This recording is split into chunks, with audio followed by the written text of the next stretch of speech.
Welcome to the Viking Spotlight. This is a podcast about people, events, and projects in the North Canton City School District, and I'm your host, Jeff Wendorf.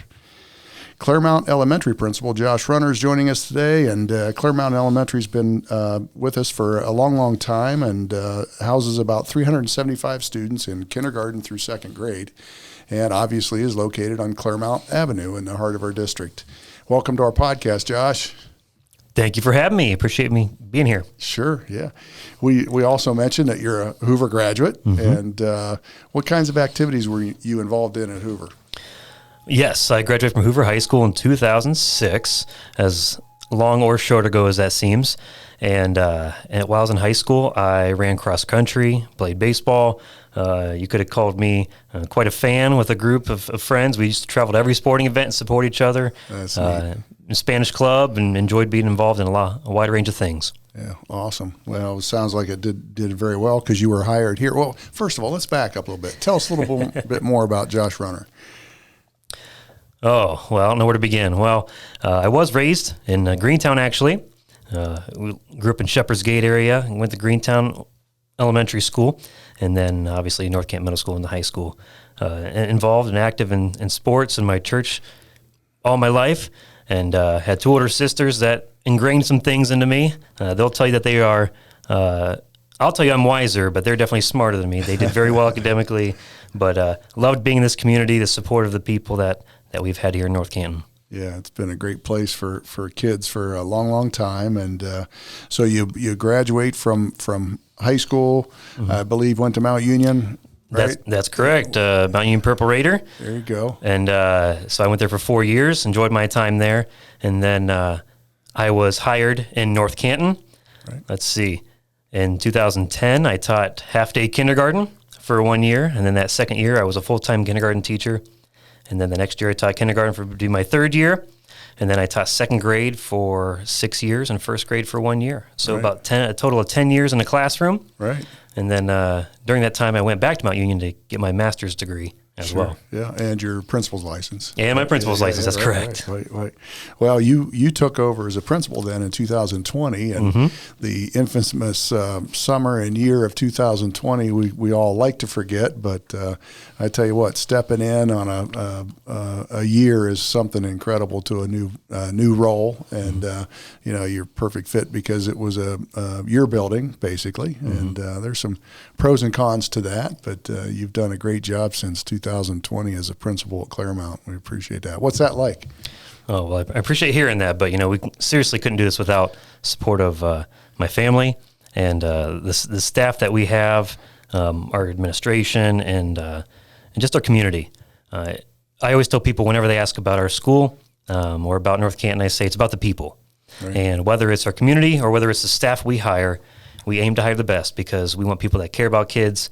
And in the end, if that's where your mindset is, good things are going to happen. Yeah. And during COVID, the rises and falls of everything that went on. But if it weren't for the people, we wouldn't have been able to make it through that. Yeah, that was a challenging time to start as a new administrator, but also, with the mask, no mask, absences, the distancing, and trying to feed kids and all those things. There was a lot of challenges coming at you. Anything top of mind on that, or anything you'd like to forget that haven't? Oh, man. Let's say it's quite a year, and everything can't be on a podcast. But it was definitely, like I said, it was about the people, and I was on the phone a lot. Let's put it that way. Right. And I think, your phone was buzzing, sure. Mr. Pilati, Mr. Donaldson, Mr. Kumpf, Mrs. Howard, always asking questions. And the great thing is, like I said, we have great staff, great people, and they were always willing to offer advice or say, this is what I have done. You can make the decision from here. So, well, and one of the things I think you could describe Josh Runner as is being steady, and whether it's great times or tough times, he's steady and consistent in how he approaches things. So, thanks for that. And I think that was a little bit of impromptu training on that, right, at the beginning. So, you did a great job. That's for sure. So over the decade that you taught at Clearmount, and then what you've had so far in a couple years here in administration, what changes have you seen in education? Well, some people like to say, oh, the kids have changed or things have changed. I don't feel like kids have changed. I feel like it's more of our approach and our knowledge, and sometimes that's good. Sometimes we learn about ourselves. So I would definitely say that our staff has learned the approaches that we are showing children. We try to use the ones that best affect them positively. No matter what that is, if it's academics, behaviors, social, emotional kind of goals, we want to make sure that our kids are taken care of so that they feel safe, so then in the end they will learn. And we're all about relationships and making sure we have those positive relationships with kiddos and each other, and how those can benefit each other. So kids want that. They want to be loved, they want to be cared for, and we want to be able to provide that safe space for them. Yeah. Well, we have our district values, of course, that we talk about, but one of the neat things that I like to see at your building and the other primary building at Northwood is what you call Viking and the acronyms you have for that, but our district values of respect and grit and integrity and relationships. And, we talk a lot about relationships, but tell us what your Viking is. It's a little bit more of an elementary approach. That's but right. Same thing, same parallel values, I guess. Well, I'll tell you, I know a lot of my staff at Clearmount has put a lot of work into this, especially over about the past 7 or 8 years. The PBIS program, Positive Behavior Interventions and Supports, we put into place to try to find the best ways to meet our kids' needs. And so our team of staff have done a great job they created this completely on their own. And we needed a common language, so we came up with the VIKE pledge. So V stands for very safe. And as I'm doing this, I can feel myself doing it because what happens is hand signals, right? the kids use sign language, so they make a V for very safe. I am in control. I am kind to all, and I am eager to learn.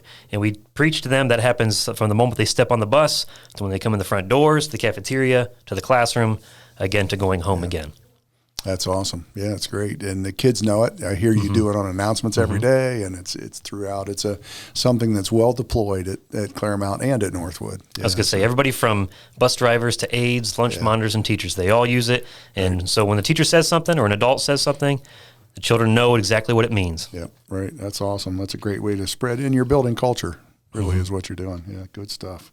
Any other changes in education? Or, you mentioned that kids are the same, but it just seems like the world is coming at our kids faster and a much younger age. There's things that and I'm far older than you are, but things that are happening in kids' worlds and in their eyes and through social media and any kind of media, electronics, that they're seeing things that, older generations didn't see until they were in their 20s or 30s or even, later. You're exactly right. And those people were emotionally mature enough to handle that.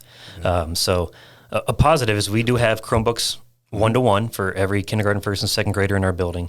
And we stress with our staff, use it developmentally appropriate times. Right. Yeah. We don't want our kindergartners on a computer all day long. So some of them use it from 15 minutes a couple of days a week to maybe 20, 30 minutes a couple of days a week. Our second graders might be on a Chromebook a little bit longer. We still stress hands-on. We still stress using the multimodalities, having kinesthetic movements, use auditory, visual, trying to stress that we want students to be more than just a robot. Yeah. We want them to still be active in their learning with their hands and whatnot, and that keeps their brains thinking too. Right. And we know certainly some kids learn auditorily or some have to do it in order to learn it well, and some can read it and get it. And I think we found during COVID that when kids didn't have those manipulatives at home, they could do things on the Chromebook, but they couldn't do learn some of the math skills and whatnot because they didn't have the stuff in front of them. Right. Yeah. Yeah. Good. And some folks, I don't think it's as a big a topic now, but it used to be that we had to keep our electronics from our kids and not use them and allow them and so on. But one of the things that I always used to kind of argue and help myself understand it better is back in the day when we wrote something bad on a piece of paper or a note or something like that to somebody, the teachers never took our pencils.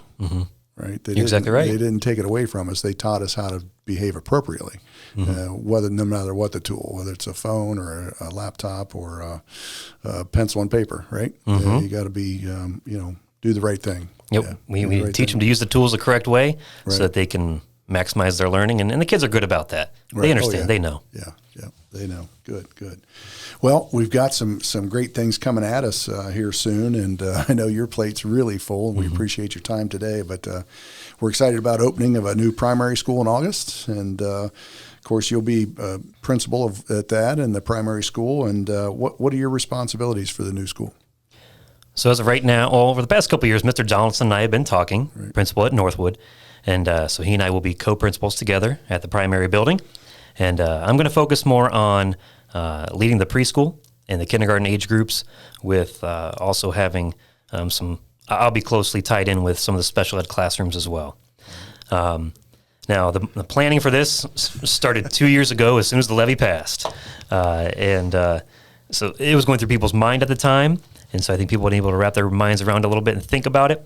But now push is coming to shove, and we got to put the shovel to the dirt, and we've got to put the work in to make sure we are prepared day one for those kiddos. Yeah, it's really exciting. We're taking basically 3 buildings, the 2 primary elementaries, Clearmount and Northwood, of course, and the preschool, the ECC, coming together. And the ECC will still operate somewhat of its own identity. They're going to have a separate section in the building, a separate little wing, and but the other ones are coming together, and we're doubling the size of our primary building, basically. So we're bringing a bunch of staff together and a lot of kids together, and 2 principals together, too. So it's exciting. There's some great efficiencies for that, and that we'll see. And the team is larger and be able to learn from each other well and work together. So, yeah, it's exciting.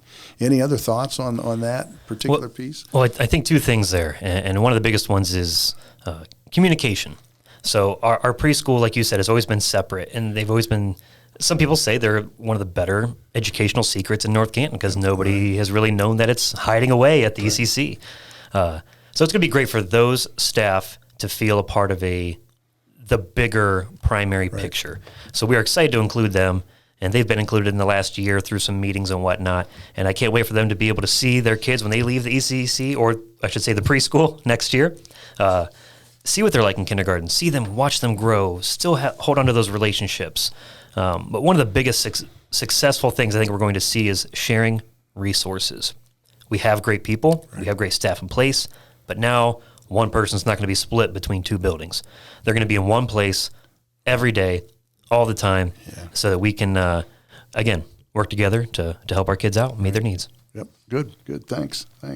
Well, a couple weeks ago, Ryan Kumpf was on our podcast. He's going to be the intermediate principal and is at Greentown currently. And he talked about some of the challenges of moving to a new building and some of the things, the pros and the cons. But can you share with us how your staff's been preparing and what they've been doing to prepare for that?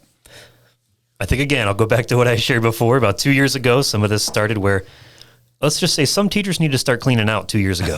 So purge, right? And that has happened. Yeah. We've had a lot of people starting to use our dumpsters, throw some things away that they haven't used in the last 3, 5, 10 years. Right. Because we want to make sure we're taking the essential things over that we make sure we are going to use or have used recently. So obviously, trying to make sure the move is a big concern on some people's part. But again, we'll go back to one of our biggest things, and it's relationships. So in order to make sure that we are successful for children, we want to make sure our relationships are solid and they are there. So Northwood and Clearmount have been meeting quite a bit throughout the year on professional days. We've been holding all meetings together. And actually today, right at this moment, we have a team of 3 from each building that is currently at a training, and they're working together to try to make sure we are prepared day one going to the next building for PBIS, actually. Right, yeah, good. That's awesome. Thanks.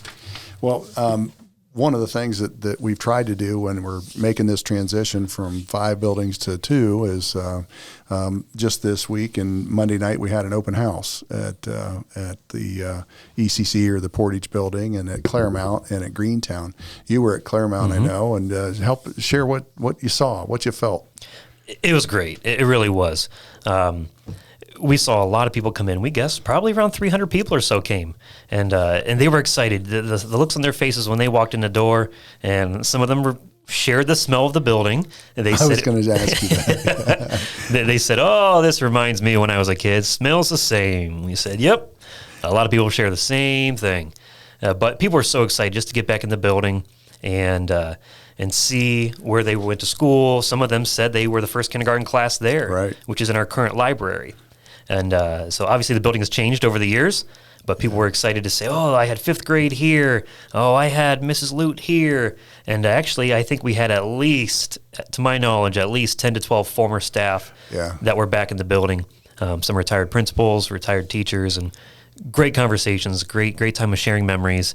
And but they were even excited to see the future of our district as well. Yeah. A lot of folks shared that. I got a chance to be in all 3 of the buildings for a bit, and a lot of retired staff came back. That was fun to see people, and especially at the Portage building, they came back and said, yeah, I was in this building for a long time. And some of the old folks were sharing some stories, and you know, the foyer, I guess, between the current preschool classrooms and the old building, it was a breezeway, basically. It wasn't even enclosed. So, so lots of changes. It was fun to see them, and it was great to see people who hadn't seen each other themselves in a long time. So it was great to see them to come back and haven't seen each other for 10 or 20 years to have some conversations and lingering in the halls and probably talk like they used to, right? Yeah. So we had a lot of smiles, a lot of hugs, and a lot of people taking pictures that were excited to see one another. Yeah.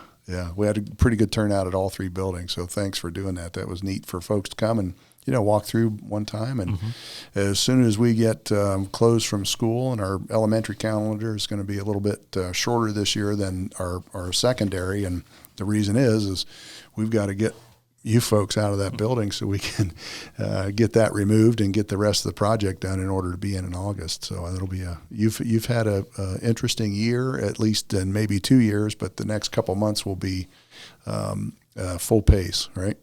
Oh, that's for sure. We, like you said, we're on a shortened schedule. Doesn't stop all the fun things we're doing, all the teaching that needs done, all the report cards that need finished and wrapped up at the end of the year. But our teachers know what's coming. They're prepared, and it doesn't mean it's going to be easy. Right. But like I said, I'm confident we've got a great staff that'll get some of those things in place. And you know, they're excited, but they know the hard work will pay off in the end. Sure. Yeah. It's parallel with buying a new house and moving. You know, you've got the excitement of the new place, but also concerns and anxiety about packing and purging and moving, and lots of questions that you just don't have answers to. But coming up, it'll all work out great, and it'll be great for our kids. So, well, we sure do appreciate your leadership at Clearmount, and look forward to what's coming next year. Exciting year for us, and for the North Canton Primary School. And by the way, that'll be the name. We haven't talked much about that, but we talked about what do we call these schools, and the decision was made that we're just going to call them North Canton Primary and North Canton Intermediate because they'll house all of our district kids. They're on Charlotte Street. Interestingly, it'll be the same address as the old Charlotte building that was, I believe, most known for the middle school. Yep. And so that'll be 200 Charlotte Street. And I believe we'll have the same address at Clearmount for the intermediate. And I'm not sure off the top of my head what it is, but 150 Clearmount Avenue. 150 Clearmount Avenue, right. So that'll be fun. And we're excited about those 2 buildings coming back on. But anything else you want to share with us about Clearmount or about Josh Runner? You know, it's just been it's been a great experience, from being a kindergartner in Mrs. Lucart's red room at the Mary L. Evans Center to coaching baseball for 10 years under Jeff Height and Brian Ashby, to teaching, to now being a principal. It's great to interact with a community that cares. And I've seen it from a student perspective, from an athlete perspective, from a teacher perspective, and from an administrative perspective now. And couldn't say anything better about the community we have and the people we have that care about kids, care about our staff, and truly want what's best. So I appreciate everybody and what they mean to us here. Good, thanks. Yeah, it's a great place. I keep saying it's a great place for kids, but it's also a great place to work. Yeah, exactly right. Yeah, so yeah, good. Well, we thank our listeners today. We especially thank Mr. Runner for his time today, and I know there's a lot on the plate, and we'll get you back at it. But I want to thank our listeners who to listen to this, to gather more information about this district and our residents and families. And if you ever have any questions about our podcast or about ideas for topics or suggestions, to make sure to send us an email at vikingspotlight@northcantonschools.org, and that email again is vikingspotlight@northcantonschools.org. And we welcome your thoughts about this podcast or anything else you'd like to share. So reach out to us and let us know how we're doing. And as always, go Vikings.